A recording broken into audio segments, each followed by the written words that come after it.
certificate of recognition and a medal.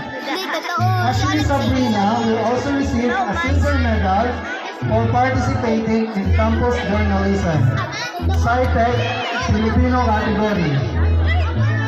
Top 1 in district level, top 10 finalist division level. Ashley Sabrina will also receive a medal, a silver medal, for participating in Pagbigkas ng Tula during Buwan ng Wika.